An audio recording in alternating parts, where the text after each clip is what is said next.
Football players meet up after school tonight, not for practice or even a team meeting, but to mourn one of their own. And we're finding out that sports concussions are actually much more common than we realized. Was a senior at Evergreen High School. He died today, 3 days after going down on the football field. We just completed a study looking at 20 teams here in the state, boys football and girls soccer, and found out that in one season, 10% of the kids had a concussion in one season. It's important to be vigilant. It's important not to be panicked. This is the UW Medicine Pulse with Marty Reamer. Real-world stories of the discoveries being made at UW Medicine and the impact they're having on people here in the Pacific Northwest and around the world.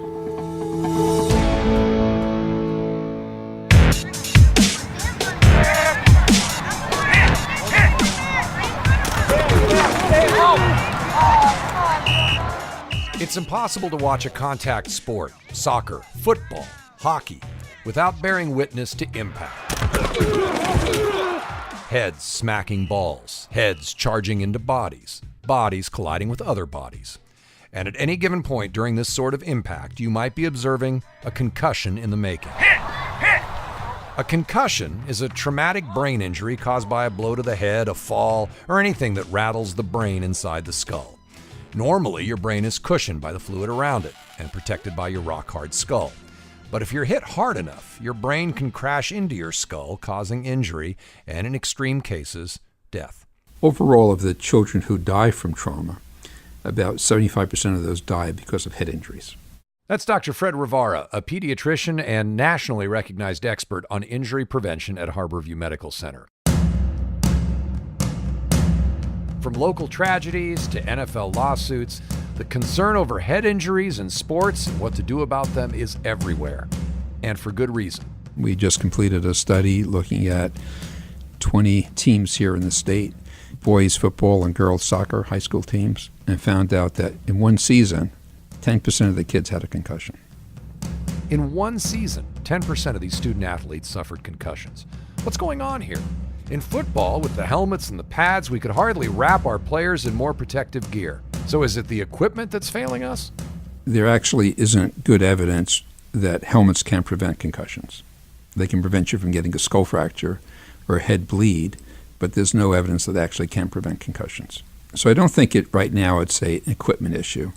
Actually, there are a lot of factors at play here, according to Dr. Rivara. Among them, the rules of the game. For example, in ice hockey, when in Canada they changed the age at which kids could body check, there was a change in the rate of concussions in kids. So rules make a difference. One of the reasons that rule changes are being implemented is because of a remarkable young man named Zachary Lysted. Watch my kid play the best game of his life, and I'm just so happy for him. And as he's walking back, he's shaking his head. I was like, Zach, what's up? And he's like, Dad, my head hurts. It hurts really bad. Last thing he said was, Daddy, I can't see. And then he went into like seizures or convulsions. Zachary Lysted was a young boy from the state of Washington who really had, unfortunately, a very preventable catastrophic event. If he had simply been removed when he was concussed, he wouldn't have suffered the life-threatening and lifelong challenges that he and his family face now. That's Dr. Stan Herring, the Director of Sports, Spine, and Orthopedic Health at UW Medicine.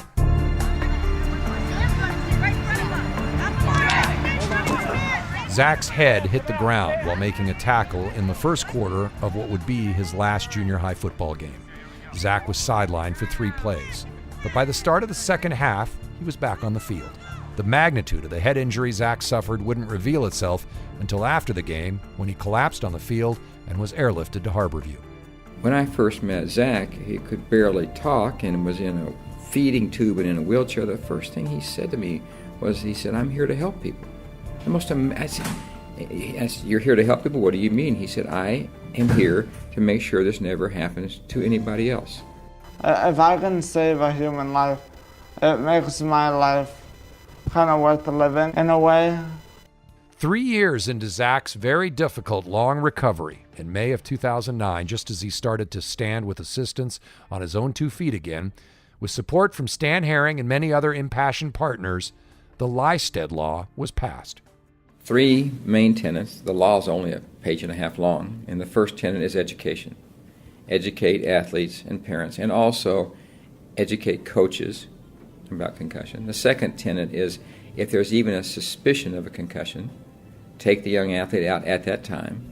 And the third tenet is no athlete should return to play or practice until cleared by a licensed healthcare provider who's knowledgeable about concussion. Pretty simple. And those simple, consistent rules have already started making a difference.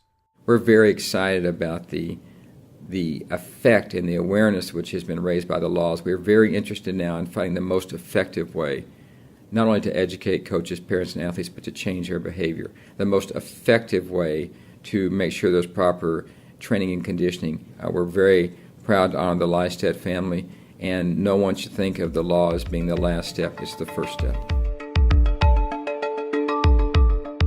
What is it about brain injury where the symptoms don't appear immediately? In some cases, it can take minutes to hours for the whole picture to develop. Maybe it's the way the metabolism of the brain responds to the blow. Maybe it's the fact that people are highly keyed up and active, and it takes a while for things to settle down. But we do suggest that if there's any question of a concussion in a young person, just take them out. We also suggest that even if you think there's not a question, you should continue to watch that person. Make sure they're under supervision for an hour or two, just to make sure nothing develops later. So it's important to be vigilant. It's important not to be panicked, but it is important to be vigilant. And so parents and coaches, adults, need to assume the responsibility of looking for anything that might be a concussion and simply just taking the athlete out of practice or play. If they can do that part, and the healthcare system can do its part to put a qualified person in front of that young person to examine them, we will prevent tragedies. So, with all we know and all that we don't know about concussions, there's a need for a comprehensive center that provides head injury evaluation and treatment, and that also fosters an environment to advance ongoing research.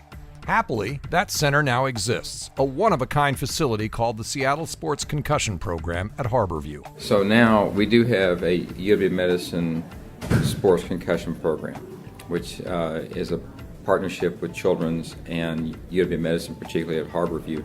So we do have a clinical sports concussion program, which is very robust.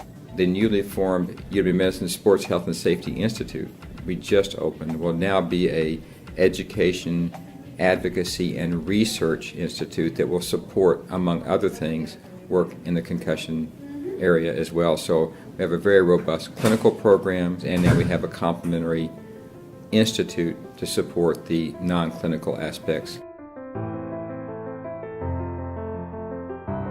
So what does all this mean for you? If you're the parent of a student athlete, you know that today there's a heightened awareness when it comes to head injuries on the playing field. A concussion is nothing to be flip about. Thanks to the Lystead Law, a clear system of rules are now in place for how coaches, teams, and schools should respond when a student athlete takes a blow to the head. And the Lystead Law is just the beginning.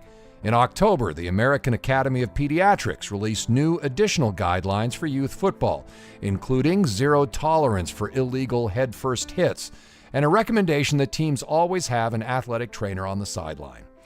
All of this focus and research is what leads Dr. Stan Herring to declare, there's probably never been a safer time to play sports, not just for the brain injury piece, but hydration, awareness of sickle trait issues, making sure that equipment fits. I mean, this is a very safe time, and the great majority of young people who play sports do fine. The most important things to remember when it comes to the welfare of student athletes is, number one, people ask me if it's too dangerous for their children to play sports, and I say, listen, you have to be careful. The number one cause of death and disability from brain injury for young people are car wrecks, bicycle accidents, skateboard accidents. I want to be careful not to chase people away from being physically active. but at the same time they should advocate for a physical activity or sport program that is well organized and has the best practices in place. And number 2, parents and coaches, adults, need to assume the responsibility of looking for anything that might be a concussion and simply just taking the athlete out of practice or play. I'd like to thank Drs. Frederick Rivara and Stanley Herring for their help with this episode of UW Medicine Pulse. To find out more about the Seattle Sports Concussion Center and what you can do to keep your family safe and accident-free, visit our website, uwmedicine.org/pulse. And please subscribe to our podcast on iTunes so you can get every episode of this series delivered to your phone or tablet for free as soon as they are released. UW Medicine Pulse is produced by Tina Knoll, written by Beata Baker, with production assistance by Aaron Gervais. I'm Marty Reamer. Thanks for listening.